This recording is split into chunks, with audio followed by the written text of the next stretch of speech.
RX 590 GME. Muita gente tem começado a falar sobre ela aqui no canal, nos nossos grupos de ofertas, como uma possível solução para quem está querendo comprar uma placa de vídeo baixo custo e com uma potência relativamente legal aqui no Brasil. E no conteúdo de hoje a gente vai fazer uma análise técnica e objetiva dessa placa para entender de fato o que ela promete estar oferecendo e se realmente vale a pena pensar em comprar ela. E já indo direto ao ponto, o primeiro fator que a gente tem que analisar para saber se essa placa de vídeo pode ser considerável para a gente comprar ou não é a faixa de preço dela. Afinal, o que vai fazer essa placa de vídeo valer a pena ou não é a relação do preço e performance dela e também outros fatores que eu devo mencionar nesse conteúdo. Eu estou vendo ela no valor médio aqui de 560, 600 reais no AliExpress, só que vale mencionar, o mesmo anúncio aqui que eu estava vendo sendo entregue direto do Brasil, numa faixa de preço parecida, ele foi atualizado. Então, os caras estavam entregando do Brasil e não tão mais. Quando a gente clica em frete, a gente vê aqui que não tem nada falando que vem do Brasil. E quando eu clico para comprar, eu já noto aqui a quantidade de impostos, indicando que o produto não está vindo do Brasil. Então, já é importante você se atentar que vai ter momentos que você vai encontrar essa placa de vídeo na faixa de 600 reais, mas vai ter momento que ela não vai aparecer. E para ela ficar nesse preço,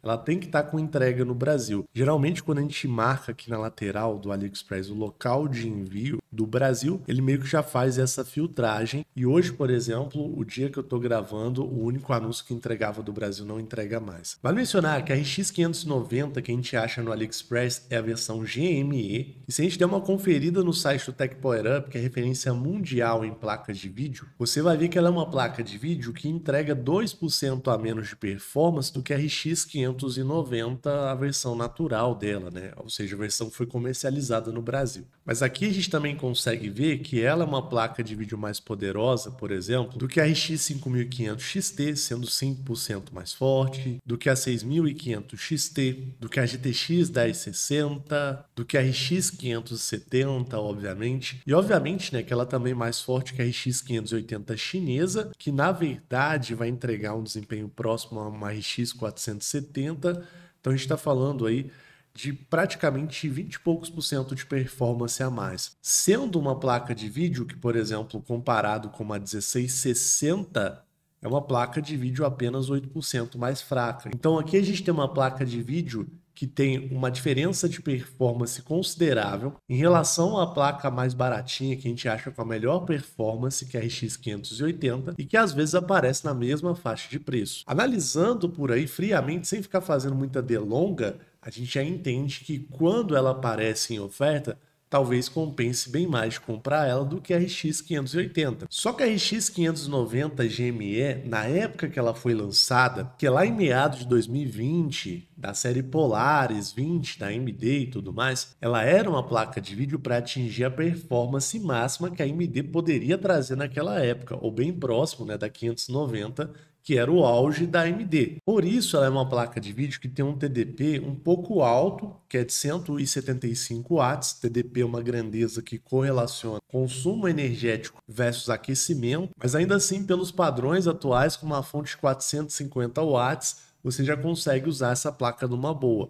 O que não é problema hoje, considerando o mercado brasileiro. Eu acho que nem compensa mais comprar a fonte 450 watts. Geralmente a gente acha a fonte legal, com preço bacana de 500 watts para cima. Em termos de entrega, ela é uma placa de vídeo que vem com as características técnicas que correspondem à RX 590, ou seja, ela não é uma placa de vídeo parecida, mas que foi renomeada para a RX 590. Eu consigo ver isso até pelo conteúdo recente do Tecnoart, que ele postou aqui as especificações técnicas dessa placa, comprou ela. Então, nesse sentido de entregar o que você se propôs a comprar, ela não é uma placa ruim. Porém, como eu mencionei, como ela é o top de linha da geração e tem o TDP meio alto, é uma placa de vídeo que acaba sofrendo com temperaturas excessivas durante a sua gameplay, podendo alcançar, por exemplo, temperatura de 70 graus para cima. Isso porque quando você compra um modelo chinês, naturalmente, para deixar a placa de vídeo mais barata, os caras fazem um projeto que economiza na dissipação de calor dela. Afinal, o metal aqui para dissipação de calor, ele encarece muito a placa. Então, quanto melhor a dissipação de calor, mais cara ela é. Os caras usam uma dissipação de calor mais genérica, mais simples. Detalhe que agora mesmo, ó, quando eu estava gravando, eu vi um outro anúncio, né, dessa placa que está falando que enviava direto do Brasil, mas também um produto não está disponível. Opa, acabei de achar aqui, ó, uma sendo vendida do Brasil a R$ 624,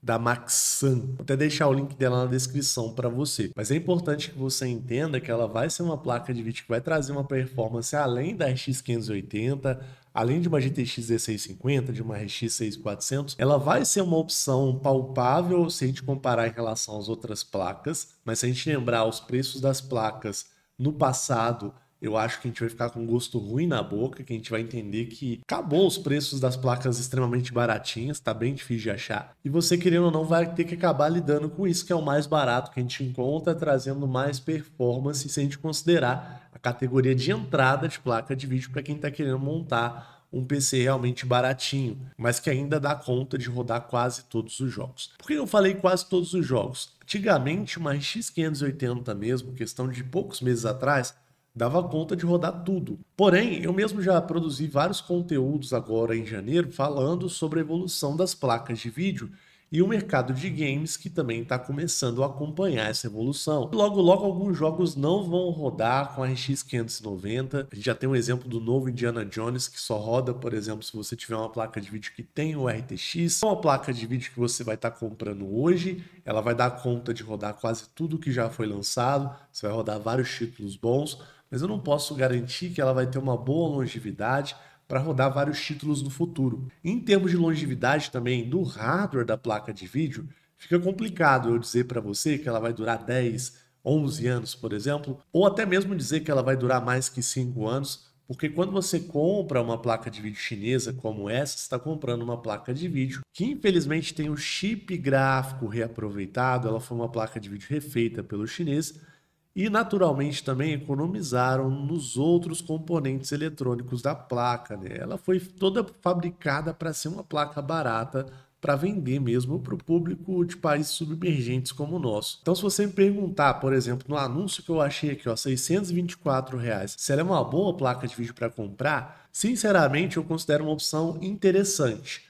Porém, não considero a melhor opção do mercado por conta de todas essas questões que eu citei no conteúdo. E hoje ainda eu acabo considerando a RX 6600 a placa de vídeo mais custo-benefício para comprar agora, em questão de garantia, longevidade e performance. Afinal, é uma placa de vídeo que você vai encontrar às vezes em promoção no meu grupo de ofertas entre R$ 1.200 e pouco, R$ 1.300. Em relação à própria RX 590 GME, ela vai entregar 59% a mais de performance, tendo Ray Tracing, tendo drivers mais novos. Então por isso é que eu considero ainda a RX 6600 a melhor opção para se comprar. Mas vale mencionar, né, meus amigos? Poxa, a RX 6600 tá em torno de 1.200, 1.300, essa aqui tá 600 e poucos reais, que já não é um valor barato demais, né? Vamos falar a verdade. Eu entendo que as coisas estão difíceis no Brasil e que às vezes você dá R$ 1.200 numa placa pode ser impossível para você no momento econômico que você esteja passando agora. Então assim, pô, cara, é o dinheiro que eu tenho. Eu acho que nessa média de valor, se você for comprar algo que você compra nas lojas do AliExpress ou no Mercado Livre, considerando o território nacional todo,